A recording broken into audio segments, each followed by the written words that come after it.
दोस्तों नमस्कार, जय हिंद। स्वागत है आप सभी का एक और नए वीडियो में। गौरव भाई, आपका भी स्वागत है भाई। जय हिंद दोस्तों। My pleasure. नहीं बोला? अरे आज क्या टार साहब का वीडियो टार है को सर। लेके आए हो क्या? माय प्लेजर डीसी साहब, माय प्लेजर।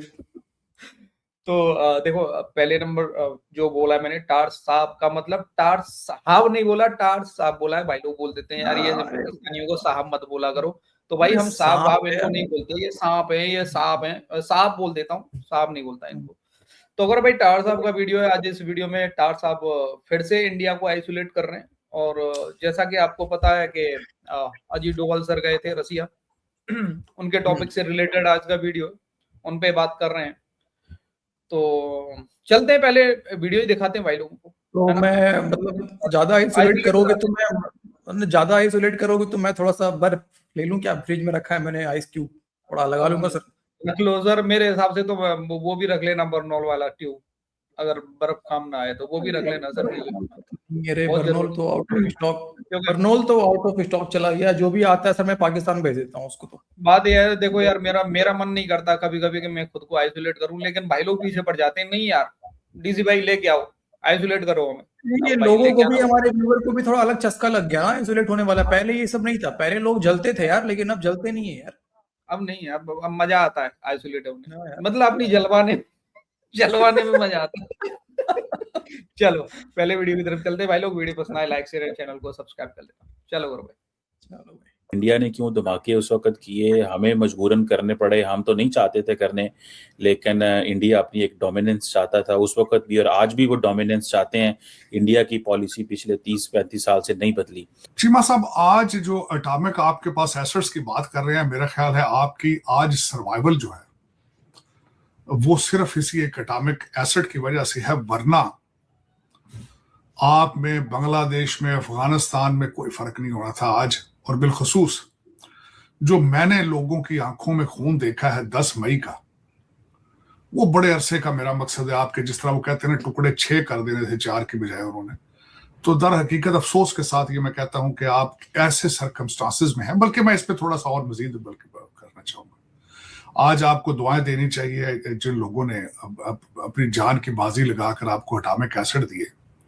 चीमा साहब, ईद गुजरी है अभी रिसेंट। इस दफा चीमा साहब, आप एक तो उन्होंने जानवरों की कुर्बानियों पर पाबंदियों की बात की, दूसरी उन्होंने चीमा साहब ये किया है कि मस्जिदें छोटी पड़ जाती हैं क्योंकि ईद की नमाज होती है, तो बाहर भी अल्टीमेटली नमाज पढ़ते हैं लोग। साल में एक वाक्य होता है, उस पर भी पाबंदी लगा दी गई है। तो दर हकीकत मैंने आपको जिस तरह कहा था कि इस वक्त बहुत। थोड़ा सा रोकू यहाँ पे जरा सा, मैं माफी चाहूंगा यार। एक बात बताओ यार डीसी, ये इंडिया की तो बात कर रहा है कि सड़कों पे नमाज पढ़ने से मना कर देते हैं। सऊदी में होता है क्या ऐसा? नहीं, पाकिस्तान में भी नहीं देखा मैंने। पाकिस्तान में भी मैंने ऐसे ज्यादातर फुटेज नहीं देखे रोड पे नमाज पढ़ते हुए कहीं पे। नहीं। अरे यार, और क्यों जहां पढ़े तक यार बात है रोड यार, पे? क्यों रोड पे क्यों? यहाँ इंडिया में और भी मतलब लोग रहते हैं, ठीक है, और भी रिलीजन के हाँ लोग रहते हैं। भैया, जगह कम पड़ रही है तो अपने घरों में पढ़ लो, घर की छत है, यार छत पे जहाँ पढ़ लो और यार। भी, यहाँ पे ये कहानी है ना कि यहाँ पे हिंदुओं को परेशानी होती है। सीधी सीधी बात है ना, हिंदुओं को परेशानी बिल्कुल होती है, सड़क पे नमाज पढ़ते हैं। तो सऊदी में किसको परेशानी बिल्कुल होती होती है? है। नहीं, सऊदी में किसको परेशानी होती है? वहां पे क्यों बैन कर रखा है सड़क पे नमाज और हाईवे पे नमाज पढ़ने से? सही बात है, सही बात। पाकिस्तान जितने अरे मुसलमान पाकिस्तान के अंदर हैं, लगभग उधर उससे ज्यादा ही मुसलमान भारत के अंदर है। ठीक है। अरे सर। दूसरे नंबर पे आता है सर इंडिया में जितने मस्जिदें हैं ना, दुनिया में मस्जिदों में भारत दूसरे नंबर पे आता है। वही। पाकिस्तान में आधे हैं इसके। हम्म अरे छोड़ो ना यार, आइसोलेट करने के लिए वीडियो दिखा रहा हूँ यार। आप गौरव भाई आइसोलेट नहीं सॉरी होने दे रहे हुए। हम सॉरी, मैं भूल गया सर। फैक्ट फैक्ट पे सर बात नहीं करने का होता है पाकिस्तान में। Okay, sorry. हालात खराब हैं भारत के अंदर, इकॉनमी के तो वैसे ही खराब हैं कि सोना ना खरीदो, फला ना करो, और जो रुपए के हालात हैं वो तो नजर आ रहे हैं। लेकिन ये कि फैब्रिकेशन में बड़े जालिम लोग हैं, बड़े बड़े तेज। अब तो खैर लोग अमेरिकन समझ चुके हैं कि ये मनमोहन सिंह के पीरियड के नंबर्स को ही वो तल तल के तो दुनिया को दिखा रहे हैं। तो आज शुक्र करें, शुक्र अल्हम्दुलिल्लाह आप कहें बल्कि कि आज आपके पास पाकिस्तान है। आप ईद भी मना रहे हैं, आप कुर्बानियां भी कर रहे हैं, और आप आज सुख का सांस ले रहे हैं, सुख का सांस ले रहे हैं। वरना आपको आज इन्होंने कहना था कि स्टार्ट करें अजान के बाद जय श्री राम का नारा लगाएं। तो हाँ जी, मैं ये कहना चाह रहा हूँ, सांस ले भी पा रहे हैं कि नहीं ले पा रहे हैं, पाकिस्तानियों से पूछ ये ले जरा एक बार सांस जाके। सांस तो हम नहीं ले पा रहे डीसी, पानी का यार तुम्हें नहीं पता, पानी बंद करोगे तो सांस हम नहीं ले पा रहे यार डीसी। ये तो मैं तो यार खुल के ले पा रहा हूँ यार, पाकिस्तान में तो ये जा रहा हूँ, ये पाकिस्तानी से पूछो ना एक बार जाके यार, एंड बाय द ले वे पा रहे हैं कि नहीं? यार ये खुद कह रहा है कि अच्छा हुआ पाकिस्तान आ जाए, तो तू क्यों अमेरिका भाग गया 1980 में? तू रहता पाकिस्तान में। अरे वो नहीं बताएगा सर, वो नहीं बताएगा। बाय द वे पाकिस्तानी सुख का सांस नहीं, गटर का सांस ले रहे हैं। हाँ जी, दर हकीकत ये अफसोसनाक बात है, खुशी होनी चाहिए कि you are an atomic power, you have Pakistan and you are living peacefully and freely. आप या जो हमारे ये सुन रहे हैं, कुछ तो हमारे ये जो ज्यादातर देखने वाले कुछ हमारे रेडिकल हिंदू भाई हैं, वैसे अफसोस के साथ इसको बुरा नाम बनाया आप, गूगल करें रेडिकल हिंदू को, जो डेफिनेशन आती है हिंदुत्व के नीचे, तो कुछ वो देख रहे होंगे, कुछ हमारे बच्चे देख रहे होंगे जो पीरनियों के और मुर्शिदों के विक्टिम है, जो इंग्लिश में लिखते हैं तो उर्दू में लिखते हैं। अब मैं उनसे ये इल्तिजा करना चाहूंगा, और शीमा साहब ये मैं हिंदुत्व वालों को भी उनको भी मैं रिक्वेस्ट करना चाहूंगा। अमेरिका के अंदर अब डिस्क्लोज हो चुका है कि ये जाली डिग्रियां ले लेके यहाँ आते थे ना, कंप्यूटर का अल्फो बे नहीं आता शीमा साहब। ऑस्ट्रेलिया और America they have shut down their doors कि ये जो जाली डिग्रियां इंडिया से लेके आते।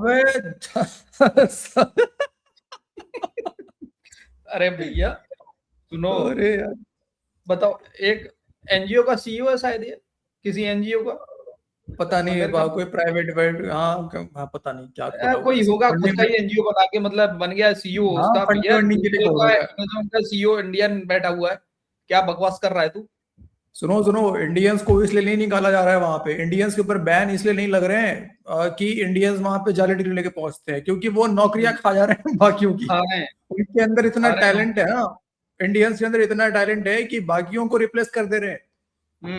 समझ में आ रही है यार? अरे नहीं यार, गलत बात है। टैलेंट सिर्फ पाकिस्तान के अंदर है सर, फटना और गटर में काम करना पाकिस्तान के पास। सर टैलेंट की बात नहीं करोगे, आगे चलो। थे कंप्यूटर की इन्हें कोई पता नहीं, हार्डली 2% दे आर केपेबल और एबल टू रन कंप्यूटर्स और नो हाउ अबाउट कंप्यूटर्स। दरवाजे बंद कर दीजिए बस, दरवाजा बंद करो भाई। उनको भी कहूंगा ये खुदारा इस डिक्टेटरशिप में माफियाबाजी से बाज आके सेमी कंडक्टर पे तवज्जो दो। स्टार्टअप नेशन चीमा साहब, मैं अगले दिन मैं मुसलसल रिसर्च करता हूं इजराइल के ऊपर। डीप टेक, उनका जो cyber security system, autonomous driving चीजें वहां जो बनाते हैं, और सबसे बड़ी मैं हैरानगी वाली बात है इजराइल की, मैं मुसलसल रिसर्च कर रहा हूं चीमा साहब कि इजराइल की तरक्की का सीक्रेट क्या है। वहां पे भी हर बच्चे को आर्मी की ट्रेनिंग पे जाना पड़ता है, उस ट्रेनिंग के दौरान ही उन्हें कंप्यूटर सिखा दिया जाता है। चीमा साहब ये किस किस्म का मजहब है कि जानवर नहीं खाना, वेजिटेरियन, लेकिन मुसलमानों मेरा खून देखना चाहते हैं, पीछे से निकलता हुआ। ये सारे पाकिस्तान को कत्ल, इनके गले काटना चाहते हैं, खुद वेजिटेरियन। लेकिन डॉक्टर साहब आप मरम पट्टी की बातें कर रहे हैं। अभी दोवल साहब रशिया में थे आज, और उन्होंने वहां से बैठ के कहा है कि हम टेररिज्म को क्रश कर देंगे। डॉक्टर साहब कहते हैं टेररिज्म को क्रश कर देंगे, जरा सवाल मेरा मैं उसका जवाब पहले दे जी। दुआल साहब मास्को के बजाय अगर मणिपुर में जाते तो बहुत अच्छा होता, जो जल रहा है। ये तो तालिबान टेररिस्ट सिर्फ, चीमा साहब ये किसने कहा है जी दुआल को कि टेररिस्ट सिर्फ मुसलमान होता है? ये गलत डेफिनेशन इनकी। कितनी मूवमेंट्स हैं, सिखों को क्या कहेंगे आप जो खालिस्तान मांगते हैं? उनको सेपरेटिस्ट कहते हैं। आप सेपरेटिस्ट नहीं चाहिए मतलब, उनको कुछ भी नहीं कहते। मणिपुर वालों को भी कुछ नहीं कहेंगे। सेपरेटिस्ट कौन कहता है उनको? खालिस्तान भी आतंकवादी है यार, उसमें क्या? देखो जो जिसने कभी मासूम को, मैं सिंपल बोलूंगा यार, खालिस्तानी भी बहुत सारे ऐसे लोग हैं जो गौरव भाई जिनको बस बता दिया गया है, बस माइंड डाइवर्ट कर दिया, उनका ब्रेन वॉश कर दिया उन लोगों ने, लेकिन गलत कुछ नहीं किया। मैं उसको बिल्कुल टेररिस्ट नहीं बोलूंगा, मैं बोलूंगा भटका हुआ अपना सिख भाई है वो, ठीक है, उसने गलत नहीं किया, लेकिन उसका ब्रेन वॉश किया कर दिया किसी ने, मैं उसके लिए बोलूंगा। पाकिस्तानी जो हैं वो भाई यहाँ पे मुसलमान के लिए टेररिस्ट तो अजीत डोभाल सर ने बोला नहीं है, लेकिन होते हैं, जितने भी टेररिस्ट हैं वो मुसलमान ही निकलते हैं। मैं सर तो खालिस्तान वाले बात से देखो एग्री नहीं करूंगा। जो भी सर भारत देश का झंडा जलाएगा, तोड़ेगा, सर मेरे लिए वो सभी के सभी आतंकवादी हैं। यार मैंने झंडे की बात नहीं बोली गौरव भाई, यहाँ पे झंडे की बात नहीं बोली है। मैं एक बात कह रहा हूँ, ठीक है तुम मासूमों की बात कर रहे हो। हो, ब्रेन वॉश बंदा जो बस सोशल मीडिया पे बैठ के बकवास कर रहा है, बस वो बंदा, मैं उसके लिए बोल रहा हूँ। मैं ये बात मान लेता हूँ, कुछ हद तक आपकी ये बात मैं मान लेता हूँ कि कई ऐसे उसमें लोग हैं जो पैसे के लिए या फिर समझ लो कि आईएसआई के हाथों में हनी ट्रैप हो रहे हैं, या ब्रेन वॉश बंदे को मैं टेररिस्ट नहीं बोलूंगा। जिसने गलत कर दिया, देश के लिए गलत किया या मासूम लोगों के लिए गलत कर दिया, हमारे झंडे का अपमान कर दिया, मैं उसको टेररिस्ट बोलूंगा। मैंने आपको मैं वही बात ऐड करना चाह रहा हूँ कि सिर्फ मासूमों को मारना ही आतंकवाद नहीं है सर। मेरे लिए मैं भी डेफिनेशन आतंकवाद का अलग होता है, मुझे पता है, लेकिन मेरे लिए सर अगर कोई भी झंडे का अपमान कर रहा है ना, वो मीडिया में आके दिखा के नारे लगा रहा है भारत के खिलाफ और भारत का झंडा का अपमान कर रहा है, सर मेरे लिए वो तो आतंकवाद से कम नहीं है। आप व्यूअर्स की अलग अलग बातें हो सकती है यहाँ पे, मे भी कोई डिसएग्री करे, एग्री करे, ना करे, बट मेरा ये पर्सनल ओपिनियन है, मैं तो इसको ऐसे लेके चलता हूँ। ये जब भी टेररिस्ट स्पॉन्सर स्टेट की बात करते हैं पाकिस्तान, क्योंकि कारोबार है इनका। नहीं तो जरा ये भी तो तार साहब सवाल, जरा इसमें ये एंगल भी तो दें जी कि रशिया में बैठ के कहते हैं कि दहशतगर्दी को हम क्रश कर देंगे, और रशिया कहता है कि अफगानिस्तान के अंदर 23,000 दहशतगर्द हैं। तो मतलब अब बताएं ना, अब तालिबान को रशिया कहता है, जो इनका स्ट्रेटेजिक पार्टनर है, वो कहता है अफगानिस्तान में 23,000 दहशतगर्द हैं, ये कहते हैं दहशतगर्दी को क्रश करना है, तो रशिया और इंडिया अलायंस क्यों नहीं बनाते जहां पे 23,000 दहशतगर्द है उनको क्रश करने का? चीमा साहब, इन्होंने अपने डिफेंस बजट में अफगानिस्तान के लिए फंड तालिबान के लिए रखे।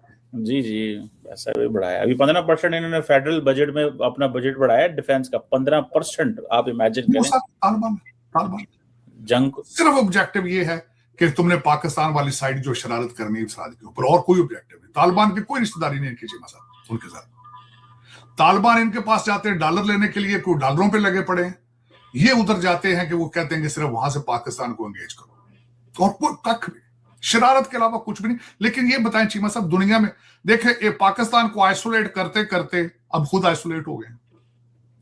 सिर्फ दुनिया में एक एला है इनका, सिर्फ एक एला है तालिबान। कोई बंदा इनकी बात में अब यकीन ही नहीं करता चीमा साहब। They have lost the credibility. हर चीज में फ्रॉड, हर चीज में धोखा, हर चीज में धोखा। बस विश्व गुरु कहते विश्व गुरु। अब असल में तरह हकीकत इन्होंने एक ऐसा मॉडल बना दिया है कि लोग अब भारत से बाहर सोचते नहीं। उनकी सोचें सिर्फ भारत के अंदर अंदर रह चुकी, इससे बाहर वो सोचना चाहते ही नहीं। इन्होंने टाइम जाया किया है अगर, तो चीमा साहब यहां मैं ये भी अर्ज करना चाहूंगा, अगर इन्होंने रशिया जाके ये कह दिया कि हम टेररिज्म को क्रश करेंगे, तो जो हमारा लीडरशिप चाइना गई थी वहां से वो भी स्टेटमेंट ले आए कश्मीर के बारे में। क्या स्टेटमेंट लेके आए पे कि कश्मीर का जो है वो मामला यूएन के हिसाब से सॉल्व होना, यही स्टेटमेंट लेके आए। हाँ, अरे बहुत तगड़ा स्टेटमेंट है भाई, बहुत तगड़ा स्टेटमेंट। कभी पढ़ेंगे नहीं, कभी खोल के पढ़ना मत, क्या होता है वो यूएन का पहला रेजोल्यूशन क्या है, कभी खोल के पढ़ना मत। अरे कश्मीर मिल गया ना सर इनको, स्टेटमेंट ऐसा दिया, कश्मीर मिल गया इनको। और क्या चाहिए? टार का मुंह देखो ना, टार का एक्सप्रेशन देखना सर, ठीक है। नहीं चाइना ने बल्कि अफगानिस्तान के बारे में भी स्टेटमेंट दे दी, एग्रीमेंट हो गया पाकिस्तान का उनके साथ, आप जाओ अब करो वो, कोई ऐसी बात। चीमा साहब, जब तक हमारे पाकिस्तान के अंदर कल का पता नहीं है, जब तक Syed Hafiz Asim Munir is on the driving seat, nobody dare to look towards Pakistan, period. Try कर लेना चीमा साहब। जंगे तोपों बंदूकों से तो होती नहीं, होती जज्बों से है, होती जज्बों से। तो पाकिस्तान के पास बहुत जज्बा इस वक्त बहुत ज्यादा है, और हथियार भी बहुत ज्यादा है, और एलाइज भी चीमा साहब इस वक्त सपोर्ट भी बहुत ज्यादा है, हर जगह से सपोर्ट है। अरे सब जगह सपोर्ट है, सबके सब पाकिस्तान को सपोर्ट कर रहे हैं। यहीं के यहीं अपना दोगलापन दिखा दिया। मतलब पहले बोल रहा था कि मतलब दुआ शुक्र करोगे तुम्हारे पास में एटम बम है, फिर बाद में बोल रहा है कि नहीं हथियारों से कुछ नहीं होता। शुक्र करो कि आसिम मुनीर है, शुक्र करो कि आसिम मुनीर है। ये एटम बम वाली बात तो बिल्कुल फर्जी है। अगर जज्बा होता ना डीसी, देखो आप चलो ईरान गलत सही वो बात की बात है, बट ईरान के अंदर आप मान सकते हो सर एटम बम ना होने के बावजूद भी इसराइल का भी उसने मुकाबला किया, भले ही नुकसान बहुत ज्यादा हुआ ईरान को, लेकिन फिर भी कम से कम अभी तक वो मुकाबला कर रहा है, प्रॉपर पैंट खोल के सरेंडर नहीं कर रहा पाकिस्तान की तरह। एग्री करते हो इस बात पे? यूक्रेन रूस की बात कर लो, यूक्रेन के पास एटम बम नहीं है, फिर भी अभी तक वो लड़ाई लड़ रहा है सर, उसने भी पैंट खोल कर सरेंडर नहीं किया, मानते हो? दूसरी बात सर, लेकिन पाकिस्तान, यार पाकिस्तान के पास एटम बम में पाकिस्तान को नहीं फोड़ा यार इंडिया ने। अब वही तो और क्या पाकिस्तान नहीं भागा अब्बू के पास, अपने बड़े अब्बू के पास, छोटे अब्बू के पास भागा ना, 4 दिन के अंदर भाग गया ना। एटम बम होने के बाद भी क्या कबाड़ लिया एटम बम रख के तुमने, एयर पे उड़ा दिए अपने। कुछ नहीं है डीसी, देखो बात है कि आखिरी में मेन जो वो शुरू की सारी बातें इसकी फर्जी थी, मेन जो काम था सर वो आखिर में करना था। जब तक वीडियो में आसिम मुनीर की तारीफें ना हो सर, एक तरफ है सर झुलाले मुनीर अवार्ड वाला ये चीमा, और ये सर एक तरफ हिलाले मुनीर वाला टार दूसरी तरफ, ये दोनों सर पकड़ के झूलते हैं, जब तक ना झूले तब तक सर काम ना बने इनका। हाँ सही बात है सर। अब यार क्या बोले, मतलब मुनीर को मजे करा रहे हैं और कुछ नहीं है। मुनीर के मजे करा रहे हैं, मुनीर को मजे करवा रहे हैं। ओके बाकी तालिबान के लिए देखो हमारे यहाँ पे कोई बजट नहीं है, वो अफगानिस्तान के लिए बजट है, तालिबान के लिए नहीं। तालिबान के लिए नहीं है। अच्छा भारत के डिफेंस की बात करा कि 15% बढ़ गया, तो अपना बात नहीं करेगा कभी, तुम्हारा किस लिए बढ़ रहा है, कितना बढ़ रहा है?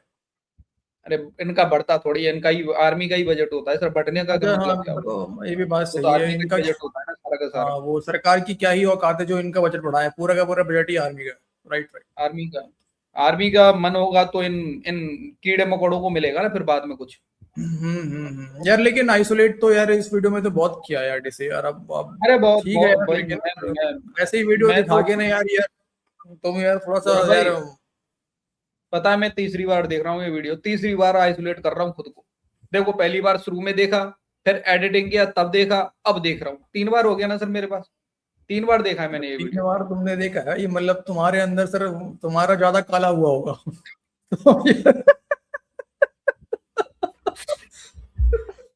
अब क्योंकि तुम्हारा काला हुआ नहीं, क्योंकि तुम्हारी जली तो फिर तुमने बोला गौरव भाई की भी जलाऊंगा, फिर तुमने मुझे भी दिखाया।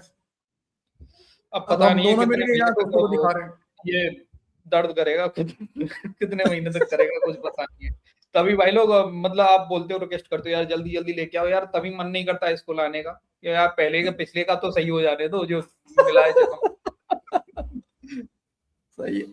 ओके बाकी भाई लोग आपका क्या मानना है इस वीडियो के बारे में, अपनी राय कमेंट सेक्शन में जरूर देना, आइसोलेट हुए कि नहीं हुए लिख देना भाई लोग। बाकी मिलते किसी नेक्स्ट वीडियो में। जय हिंद गौरव भाई, जय हिंद सभी भाई लोग। जय हिंद दोस्तों।